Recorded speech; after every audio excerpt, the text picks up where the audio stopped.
gaafin ati na gaafatte lachuu gaafin qabu. Lachuu gaafin qabu jechaarti gaa. Tanaataa tutaanan laash birumatti gad jedha. Aywa. Dubbii tuttuqtan dubbii dhalchitan uummata diidii keessa galchitan kan dhugaaf dhiigaa turetu warra saalaan galfanne. Ashama harka fuulee jirra hordoftoota hedduu bitiif argannee tuubii bakka jirtan hundumatti fayyaa akkanaa taatan abdiin qabaa. Anillee fayyaadha kunoo isiniif jira akkana fakkaadheen bareedeen har'ammoo akkanatti isiniif dhiyaatee jira keessummoota lama kan akkuma isin beektan keessummaan takka kan yeroo baay'ee isin jaalattanii fi isin kabajanii keessummaan biraammoo isa haaraa takka chaanaala eenyuma irratti hin argaminan isinii fidee kanaaf kara keessummaa kiyyaatitti isin dabarsaa keessummaan tiyya takka immoo anuma isin beektanii garuu irra deebitee ofaa beeksistu. Duraan dursee kabajaadhaan qophii kanarratti naaf feerifeetiif Raahel Itoobii daawwattoota keetiin maqaa daawwattoota keetiin galatoomsiin jedhaa hedduusi galateeffadha. Ashama harka fuunee daawwattootaa fi kabajamtoota Raahel Itoobii yookiin immoo argannoo tokko akkam jirtanii nagaan jirtanii siin jedhaa nageenyi badhaadhaa. Nageenyi kee bakkuma jirtanittis naa dhaqqabu akkuma beektanitti kaa Fooziyaa yookiin immoo Fooziyaa ta'u yookiin immoo Fooziyaa Artimanti irratti yeroo hedduu daawwattanii warroonni nan beekne asumaan nagarra isiniin jedha. Raahel kun akkuma jaalattanitti qophiilee adda addaadhaan nama adda addaa qabachuudhaan isiniif dhiyaatti. Guyyaa har'aa kana ayyaana irreechaa ilaallanne gara irreechaa deemnee toliin gara kana dhufne anirree huccuu aadaatiin faayameen ture amma immoo jijjiirradhee tan jira akkanatti naarree duraan dursee tasinitti madha aadaa biyyattii tan uffadhee jira jechuudha. Huccuu gurraachaan faayamtee Fooziyaa maaliif jettanii akkanan gaafanneefan duraan dursee isinitti madheetoo jira. Qophii irreechaa irratti huccuu aadaatiin boonee huccuu aadaa kootiitiin boonee dhiyaadhee tan jira. Mitiiree yaa Raahel akka daawwattoonni Raahel koomantii irratti maaliif kana kaawwattee Fooziyaa jettanii nan gaafanneefanii asumatti ansee Raahelitti dhiifama naaf godha. Kanaafuu dura dursee baga geessan siniin jedha. Oduu baga geessan siniin hin jedhin sababan huccuu kanaan dhiyaadheef sirriitti himuudhaaf deeme maaliif waan na gaafattaniif waan an beekuudhaafanii baga ayyaana irreechaa bara baranaatis siniin ga'e rabbi tan bara baranaatiin nu ga'e bara egereetiin nuuf haa ga'u bara baranaatiin an ga'u ayyaantuudha bara egereetiin immoo waaqni jaalatee inni nuuf haa ga'u siniin jedha. Rabbiin keenya bilisummaa biyya keenyaaf yaa fidu siniin jedha daawwattootaa fi kabajamtoota Raahel Itoobii. Kanaaf daawwattoonni kiyyaa fi hordoftoonni kiyyaa Fooziyaan uffanni ishiin uffatte uffata aadaa biyya kanaa abaayyaa jedhama. Maa'inni sababni isaa achitti baafatteef karaarra uffata keenyan deemuu waan dandeenyeef uffata san waan baafattee as dhuftee fi malee yoo ilaaltan uffanni kun faashinaa biyya kana keessatti akka biyya keenyaatti immoo gurraachi gadda mul'isaa gadda sin qabnu. Waaqayyo waa galatoomu gadda sin qabnu har'a gadda hundumaa dabarsineeti har'a gammachuu irra wallee dhufna. Kanaaf Fooziyaa namni gaafii keessaa kan galchine hordoftoonni kiyyaa Fooziyaan duraan dursitee isinitti maa turte kanaaf kan baranaa kan bara hedduu jecha keessummaa kiyya isa ittaantan isin dabarsa. Kanaaf innillee asumaan maqaa isaa ibsatee karaa gaafii keenyaatti deebinaa jechuudha. Ibsa manjaanii ibsa manjama asumaan ayyaana irreechaa bagatti geessan isiniin jira.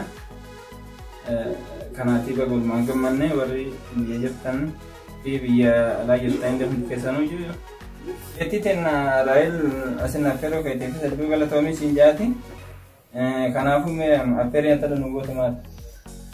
Aywa tillee galatoomi as dhufuu keetiif affeerri nan si godhe affeerra bunaatii buna fudhadhuumni maal jennee gammannee erga buna dhumneen boodammoo kara gaafiitti namni afaan agabuu nama gaafa dhaleetinan kaani miskiinaa agartanii daawwattoonni kiyya nama laadhee nama hawaaseetinan saniin booda gaafii nama gaafadhe erga afaan namaa jiidhee Kanaaf egaa akkuma beekame egaa gaafiin kiyya gaafiilee naannoo, gaafii mammaaksaa, gaafii aadaa, gaafii afaan Oromooti. Kanaafan siyaamessiin jedha amma kara gaafii kiyyaatitti hin deemaa meeqaas sumarraan eegalaa jechuudha. Kanaaf gaafiin ani si gaafadhu naannoo Arsiititti dubartiin takka oduu si feetee ati hin beekin callisteetuma dhuftee mana keessan seentee ni fuutamoo ni dhiistaa yookiin immoo aadaan akkasii siiqee awusun yookiin callisanii tol seenissuni maqaa isaa maal jedhama oduu akkasitti fakkeenyaaf dhufte ni fuutamoo ni dhiistaa maqaa isaatis nutti himi fedhii keetis nutti himi jechuudha. Ayyee nosoo dubartiin amma akkasitti kana jaalattee dhuftu taate akka kiyyatti ilaaleeti mishii sun tanaa taatu taanaan laash birumatti gad jedha. Ayyo. Tanaan taanaan ammoo kaa laaleetiin kalaa manni keenya beektaa biyya keenyatti baay'inaan manni hulaa lama qaba beekte. Kanaafuu yennaan oggos tanaan taanaan ogguu isheen hulaa tanaan ta'e hulaa tanaan jedha baay'ee hin baafata waggattuun kun. Okay. Kanaaf yoo kan ijatti si bareeddu taate achumatti jalatti kuftaa. Achumatti kufuun kiyya nafu. Lakkii immoo ijatti nan bareennoo jette ulaa duubaan baatee torbeettuun deebitu jechuudha. Torbee amatatti dhufuun jaa. Daawwattoota keenya laalaa kaa amilee dubartii kaa baay'ee gadi buusaa jira ishiinuu jaalattee dhuftee yoo bareeddeedhe bareedinni hoomaa moti kaa. Bareedina yookiin miidhagina jechuun kan keessatti malee kan gubbaatti moti asumaanis ergaa dabarsaaf hin jira koomentii barreessaa fi aadaan sun immoo maqaa isaa maal akka ta'e nuuf haa ibsu karuma isaatiitti deebinaa jechuudha. Aadaan sun wanti jedhamu aseennaa jedhama. Yeroo ammaa kana kan hedduudhaan jiru duraan jira akkas aseennaa jedhama. Baay'ee galatoomii sirriidha aseennaa jedhama anillee akkuma beektan shawaadhaa arsii moti garuu. Oromonika naannolee hundumaa Arsii Shawaa bakkuma hundumaayyuu Baalee Jimmaa nu tokkuma waan taaneef afaan keenya fi aadaa keenya sirriitti baruu qabna. Fan kana fidee kanaafuu amma kara Fooziyaa Tuubii yookiin immoo akkuma beektanika yeroo baay'ee chaanaala kiyya irratti argamti Fooziyaa jechuun cimtuu.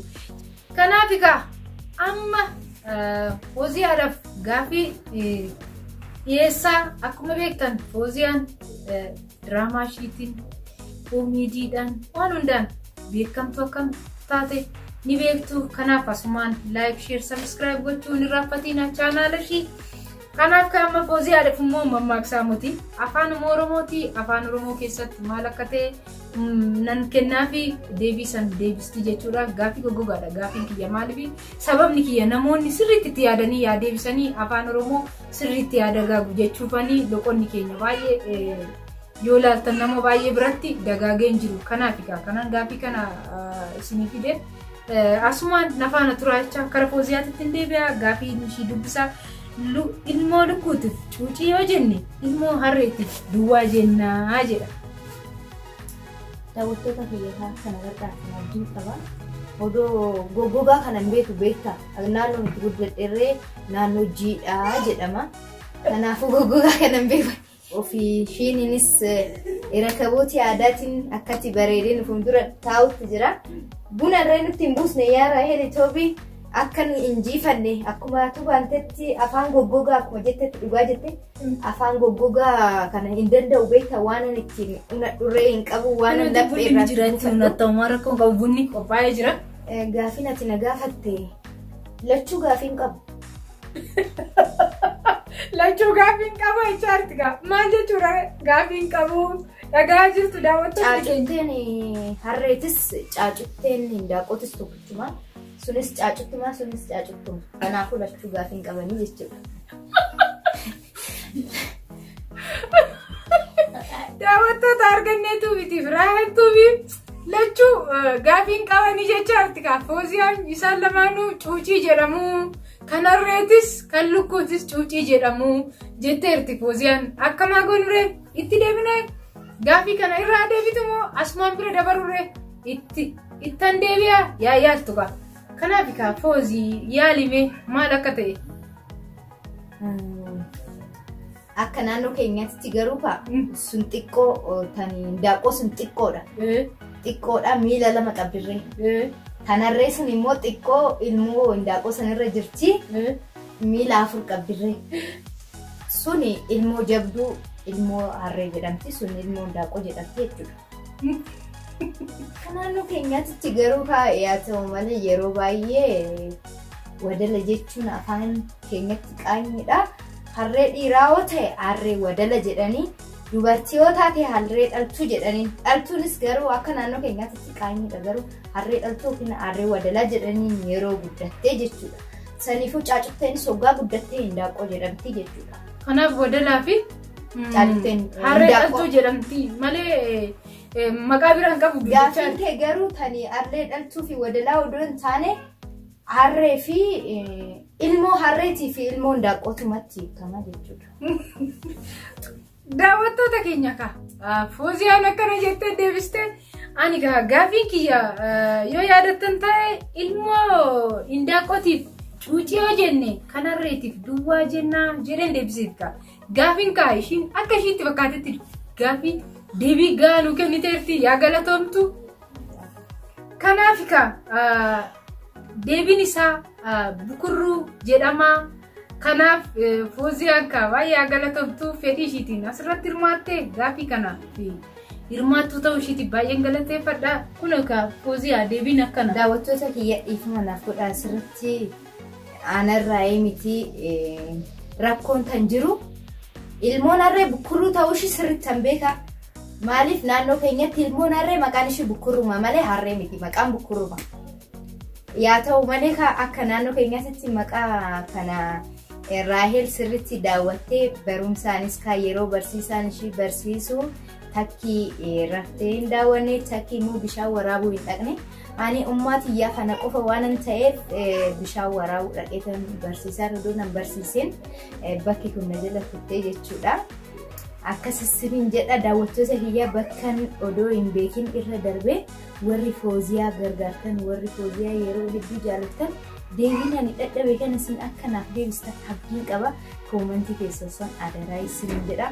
Asuman ta'ansee warri daawwattootaa fi kabajamtoota baay'eetu warri qophii ishii kana jaallattan obboleettii keenya kana aadaa keenya cimsaa jechuudhaan akka akkasiifachi jechuudhaan biyya ormaa keessatti warra biyya jiru caala ishiin yaada kana yaaddeetu biyya ormaa keessatti hin beekani biyya ormaa baay'ee namatti ulfaataa bu'aa bayii guddaa waan qabuuf kana yaaddee aadaa kiyyeen cimsaa jirtee haartii afaan kootii guddisuun qaba jettee biyya ormaa kana keessatti tattaafachuu ishiitiin warri haartiin afaan keenyaa yaa guddatanii ilmaan Oromoo cinaa dhaabbannee guddisuu qabna warri jettan jiraattan viidiyoo ishiin hojjettu share subscribe like godhuudhaan cinaa dhaabbaddaa isin jedha. Asumatti aansee chaanala kiyya Fooziyaa Itoophiyaa Fooziyaa Entertainment subscribe like share godhu indagatinaa isin jedha. Waan adda addaa isin qopheessee kan jira. Asumaan chaanala kiyyatti Fooziyaa Itoophiyaa jedhatuun maatii ta'a isin jedha. Assalaamu alaikum warahmatullahi wabarakatuh. Gara Raahel Itoophiyaa sin dabarfadhaa. Asumaan nagaanaaf ta'a isin jedha. Fooziyaa baay'ee galatoomii baay'ee si kabajaa baay'ee si jaaladha. Kanaaf hordoftoonni keenya hordoftoonni Raahel Tuubitiif argannee tuubii Fooziyaan akkuma jette kun mana Arabaa keessa dalagaa har'a guyyaan kun guyyaa dilbataa boqonnaan qabu wanta sin ajaa'ibu Waaqayyo dhibee narraa fageessu na dhukkuba hidheetinan bakka dalagaa kiyyaa heeyyama fudhee ba'ee ayyaana irreessaa kana baay'eellee guyyaa guutuullee kabajne muraasa isaa dhaqee achi ga'ee ummatoota Oromoo uffata aadaa faayaadhaan uffatanii bareedanii miidhaganii jiran laalee gammadee kara mana keenyaa kara mana kanaa dhufnee ayyaana kana kabajnee. Kanaaf daawwattoonni keenyas bakka jirtan hundumatti aadaa keessan duudhaa keessan hin gatiinaa jechaa viidiyoo biraatiin hanga walitti deebinutti nagaannaa turaa fayyaanaa kan baranaa kan bara hedduu isiniin jechaa horaa bulaa deebanaa isiniin jechaa jira.